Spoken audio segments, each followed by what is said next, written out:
Hello children, मैं हूं मुगीस sir और आपका मैथिक्स चैनल पर स्वागत है। आज हम चैप्टर 5 का इंट्रोडक्शन आपको बताएंगे। चैप्टर 6 करा दिया था चैप्टर 4 के बाद, तो कई लोगों के कमेंट्स आए थे सर आपने चैप्टर 5 छोड़ दिया है। तो आज चैप्टर 5 स्टार्ट करते हैं। देखिए आज हम इसके इंट्रोडक्शन आपको बताएंगे। तो इंट्रोडक्शन में देखिए यूक्लिड ज्योमेट्री, यूक्लिड ने ही ज्योमेट्री की खोज की, मतलब डिस्कवरी की थी। तो यूक्लिड कोई पर्सन था, उसने ज्योमेट्री की डिस्कवरी की थी, इसलिए इसको हम फादर ऑफ ज्योमेट्री के नाम से भी जानते हैं। किसको? यूक्लिड को। अब देखिए इसमें क्या क्या था। कह रहा है एक्सियम और postulates. Axiom and postulate are the assumption which are obviously universal truth, they are not true. Axiom and postulate का मतलब यह होता है कि जो चीज हम यूनिवर्सल ट्रुथ तो उसे मानते हैं, लेकिन हम उसे प्रूफ नहीं कर सकते हैं। जैसे एग्जाम्पल के तौर पर, जैसे ये पॉइंट है, सपोज करिए ये पॉइंट है हमारा, तो क्या हम इसको प्रूफ कर सकते हैं कि ये पॉइंट है? तो इसको मान लिया गया है कि ये प्रूफ है, यूनिवर्सल ट्रुथ तो है, लेकिन हम इसको प्रूफ नहीं कर सकते हैं। जो ट्रुथ है लेकिन हम प्रूफ नहीं कर सकते हैं, वो हमें उसी को हम एक्सियम और पोस्टुलेट कहते हैं। अब आई थ्योरम की बात। थ्योरम क्या होती है? Theorem are statement which are proved using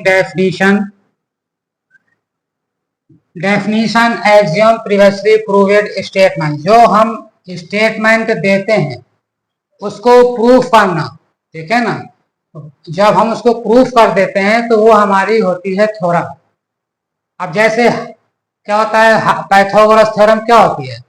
अगर कोई कहे हमें पाइथागोरस थ्योरम प्रूफ करनी है तो उसका स्टेटमेंट होता है, क्या होता है कि किन्हीं दो साइड के स्क्वायर का सम तीसरे साइड के स्क्वायर की इक्वल होती है। तो इसको ये स्टेटमेंट है और हम फिर प्रूफ करते हैं, कर भी चुके हैं। तो यहाँ पे आपको सिर्फ बताना है कि थ्योरम है क्या, प्रूफ करके नहीं दिखाना है किसी चीज को।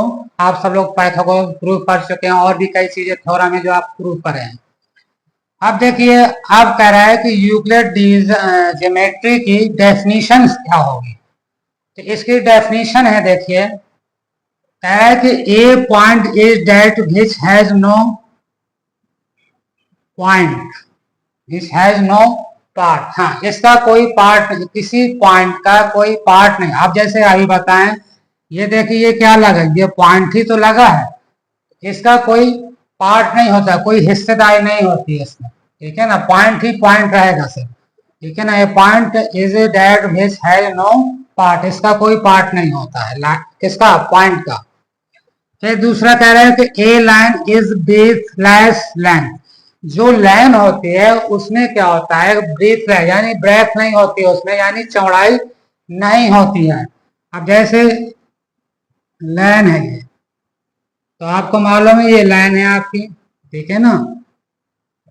इसमें क्या होती है, इसमें कोई ब्रेथ नहीं होती, यानी सिर्फ लेंथ होती है, ब्रेथ नहीं होती है। इसको हम क्या कहते हैं? लेंथ कहते हैं। The end of a line are points. अब ये है कि एंड में क्या होते हैं, दो पॉइंट होते हैं, ठीक है ना। एंड एक लाइन क्या होता है, दो पॉइंट से मिलकर बना होता है। ये मान लो ए पॉइंट है और ये बी पॉइंट है, जहां से शुरू हुई ए पॉइंट से शुरू हुई और बी पे खत्म हो गई, तो ये कहलाता है लाइन के दो एंड पॉइंट होते हैं, ए और B. The straight line is a line which lie evenly. Straight line होती है ये, ठीक है ना। हमेशा क्या होती है, ये जो होती है हमेशा स्ट्रेट लाइन चलती है, यानी सीधी चलती है, चाहे ऐसे चले तो हो गई स्ट्रेट लाइन ही। फिर कह रहा है कि a surface is that which has length and breadth only. जो सरफेस होता है, आपको मालूम है सरफेस क्या होता है, लेंथ और ब्रेथ होते हैं। क्या कह रहा है, जिसमें लेंथ और ब्रेथ होते हैं उसको क्या कहते हैं, सरफेस। जैसे ये है आपका, ये लेंथ हो गया, ये ब्रेथ हो गई, तो ये क्या होगा, ये पूरा हमारा, इसको कहते हैं हम सरफेस, ठीक है ना। सरफेस एरिया कहते हैं, सरफेस हो जाएगा। यूक्लिड ज्योमेट्री का डेफिनेशन का नेक्स्ट पॉइंट देखिए क्या है। कह रहा है कि the edges of a surface are line. दो जो सरफेस होता है उसकी एजेस क्या होती हैं, उनको कहते हैं लाइन। जैसे आपको मालूम है ये जो एज, इसको एजेस भी कहते हैं। तो edges of a surface are line, तो इनको कहते हैं ये लाइन भी है, यानी ये suppose A B C D, यानी A B C C D D है, ये सब क्या है, लाइन्स है। फिर कह रहे हैं नेक्स्ट पॉइंट में a plane surface edges surface are lines.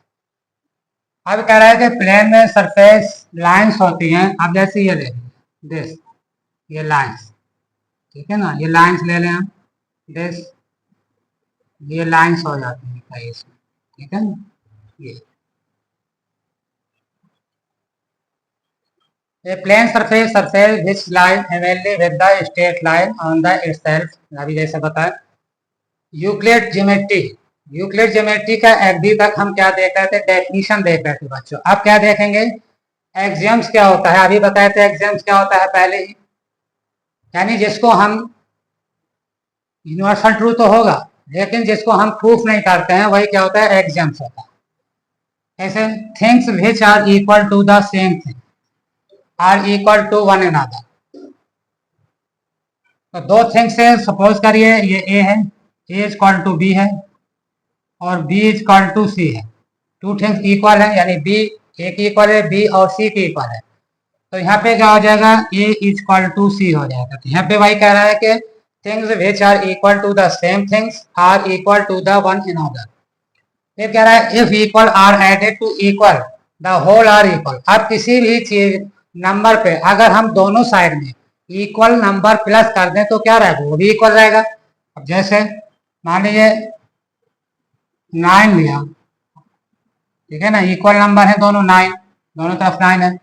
अगर इसमें 2 प्लस करें और इधर भी 2 प्लस करें तब भी इक्वल रहेगा। वही कह रहा है कि if equal are added to equal the whole are equal, the whole भी इक्वल हो जाएगा, यानी यहाँ भी 11 आ जाएगा, यहाँ भी 11 आ जाएगा। देखिए नेक्स्ट पॉइंट में कह रहा है कि if equal are subtracted from equal. अगर इक्वल है, सपोज करिए यहाँ फिर से 9 है, ठीक है ना, अभी 2 नहीं ले रहा, सब्ट्रैक्टेड है। If equal are subtracted from equal, अगर सेम नंबर माइनस कर दिया जाए दोनों तरफ तो देखिए अब क्या बचेगा, जब माइनस करेंगे तो ये भी इक्वल आएगा, यानी 7 7 बचेगा। अब प्लस करेंगे तब भी दोनों में 2 हो गया। नेक्स्ट पॉइंट कह रहा है कि things which coincide with one another are equal to one another. कह रहा है कोइंसाइड मीन्स होता है कि दो चीजें सेम होती हैं। अब जैसे सपोज कर लीजिए ये हमारे पास बुक है और ये दूसरी बुक है, और जब इसको एक के ऊपर रखा जाता है तो ये क्या होता है, दोनों पूरा फुल कवर कर लेती हैं, तो इसी को हम कोइंसाइड कहते हैं। नेक्स्ट पॉइंट पर are another are equal to the one another, यानी पूरा पूरा उसको कवर कर लेना, पूरा पूरा ढक लेना। फिर कह रहे the whole is greater than the part. अब देखिए जो भी हम होल होगा वो पार्ट से हमेशा बड़ा होता है। सपोज करिए ये हमारे पास रेक्टेंगल है, ठीक है, अगर इसके कुछ पार्ट को हम निकाल दें, मान लो ये पार्ट हमने निकाल दिया काट के, तो क्या होगा, हमेशा होल पार्ट जो होता है वो क्या होता है, बड़ा होता है पार्ट से। ध्यान रखना, होल पार्ट हमेशा बड़ा होता है। पार्ट जो कटा है ये काट के रख दे, अलग से कर दिए, तो जो पार्ट होता है वो हमेशा होल जो है हमेशा बड़ा होता है और पार्ट हमेशा छोटा होता है। नेक्स्ट पॉइंट कह रहा है कि things which are double of the same things are equal to the one another. किसी को अगर डबल कर दिया जाए और सेम थिंग्स को, जान लीजिए सपोज कर लीजिए हमारे पास ये 2 है, अब 2 को डबल करेंगे तो 4 आएगा, और चाहिए इधर से भी 2 डबल करेंगे तो 4, यानी दोनों तरफ डबल करेंगे तो वो क्या हो जाएगा, 4 ही हो जाएगा, यानी दोनों डबल हो जाएंगे तो इक्वल वो भी आ जाएंगे। तो यह आपकी एग्जाम भी हो गई और आपकी डेफिनेशन भी कंप्लीट हो गई। बच्चों यूक्लिड ज्योमेट्री का पोस्टुलेट्स की तरफ आते हैं। डेफिनेशन हो गया, एक्सियम हो गया, और पोस्टुलेट की तरफ आते हैं। क्या कह रहा है, given 2 distinct point, 2 distinct points हैं। There is a unique line that passes through them. Unique point है, मतलब 2 पॉइंट है हमारे पास, ये और इनसे होकर क्या हो जाती है, लाइन जाती है। ये कह रहा है गिवन टू डिस्टिंक्ट पॉइंट, यानी डिस्टिंक्ट पॉइंट ए हो गया, ये बी हो गया। Distinct point there is a unique line that passes through the them, इनके जो लाइन जाती है, ठीक है ना, ये हो गया। फिर दूसरा कह रहा है a terminated line, a terminated line can be produced indefinitely. कह रहा है किसी लाइन को हम टर्मिनेटेड लाइन को, लाइन तो यही हो गई, ये लाइन है, अभी बताए लाइन है ये आपकी। टर्मिनेटेड लाइन को अगर हम प्रोड्यूस करें तो इनडेफिनेटली कहाँ तक ले जा सकते हैं, इनडेफिनेटली यानी कहीं तक भी ले जा सकते हैं। इसको ऐसे बढ़ा दिया, चाहे जहां तक बढ़ा दीजिए लाइन ही रहेगी। और इसको भी प्रोड्यूस किया तो ये भी, समझ गए। तो प्रोड्यूस जो कर रहे हैं हम, ये हमारा हो गया। A terminated line can be produce indefinitely, किसी लाइन को मतलब कहीं तक भी अगर प्रोड्यूस किया जाएगा। फिर तीसरा कह रहा है कि a circle can be draw with any centre and any radius. तो कह रहा है किसी सर्किल है, मान लीजिए हमारे पास ये सर्किल है, सेंटर होगा, कह रहा है ना, a circle can be draw with any centre, किसी भी सेंटर से एक सर्किल ड्रा कर सकते हैं। और एनी रेडियस यानी अलग अलग रेडियस है। तो मान लीजिए पहले ये रेडियस ली, यहाँ से यहाँ तक, तो ये रेडियस ली, तो ये रेडियस ली, तो यानी अलग अलग रेडियस से एक ही सेंटर से कई सर्कल बन सकते हैं अलग रेडियस लेके। ये कह रहा है कि all right angles are equal to another. कह रहा है कि जितने भी राइट एंगल होते हैं वो क्या होते हैं, आपस में इक्वल होते हैं। अब जैसे ये है, ये क्या होगा, 90 डिग्री। राइट एंगल का मतलब 90 डिग्री। और चाहे ऐसे बनाए, ये भी 90 डिग्री, क्या यही तो कह रहा है, all right angles are equal to one another, यानी राइट एंगल क्या होंगे, आपस में सब इक्वल होंगे। लास्ट पॉइंट कह रहा है कि if a straight line make the interior angle on the same side of it taken together less than two right angles then the two straight line if produced indefinitely meet on that side on which the sum of the angles is less than two right angle। क्या कह रहा है कि मान लीजिए ये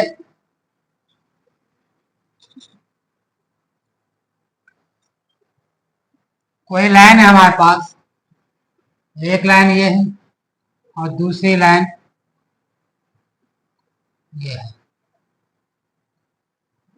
और ये एक लाइन है। तो कह रहा है कि जिनका एंगल 180 से, देखिए ए ले लीजिए, इसको बी ले लीजिए, इसको सी ले लीजिए, इसको डी ले लीजिए। देखिए अब पैरेलल आपको मालूम है बच्चों कब होती है, जब दो यानी ए और बी का सम 180 या सी और डी का सम 180 होगा तो पैरेलल होती है, आपने पढ़ा है। तो आप कह रहे हैं कि अगर इन दोनों का एंगल क्या होगा, 180 से कम होगा, किस साइड कम होगा, यानी A plus B less than 180 degree, ठीक है ना। तो लेस देन 180 डिग्री, तो उसी साइड में कहीं ना कहीं ये लाइन आके आपकी प्रोड्यूस करेगी, इसी तरह ये बढ़ती जाएगी, देख, ठीक है, इसको भी प्रोड्यूस करते जाएंगे, ये भी आती जाएगी, ये भी बात, तो कहीं ना कहीं आके मिल जाएगी। कहाँ पे मिलेगी, जिनके दो एंगल का सम 180 से कम होगा। यहाँ पे सी प्लस डी का दो एंगल का सम यहाँ पे होगा ग्रेटर देन होगा यहाँ पे 180, समझ गए। यानी जिधर लाइन जहां पे मीट करेगी वहां का एंगल 180 से कम होगा ए प्लस बी का, और जिधर नहीं मिलेगा उसका 180 से ज्यादा, यानी सी प्लस डी का एंगल 180 से ज्यादा होगा। तो यही क्वेश्चन में कहा था कि if a straight line makes the interior angles on the same side, यानी सेम साइड आके इधर देखिए ए और बी सेम साइड है, और इनका सम 180 से, दो राइट एंगल मतलब राइट एंगल का मतलब क्या होता है 180। तो कह रहे हैं interior angles on the same side of it taken together less than two right angle. Two right angle का मतलब 180, क्या वन राइट एंगल कितने का होता है 90 का, तो 90 प्लस 90 180, जिनका सम जिसके साइड में 180 से कम आएगा एंगल का सम, उसी साइड में ये लाइन कहीं ना कहीं इंटरसेक्ट करेंगे। Meet on the side on which the sum of angle is less than two right angle से कम होगा। ठीक है, उसी साइड में आके आपकी ये लाइन मिलेगी। इसका इंट्रोडक्शन कंप्लीट हुआ।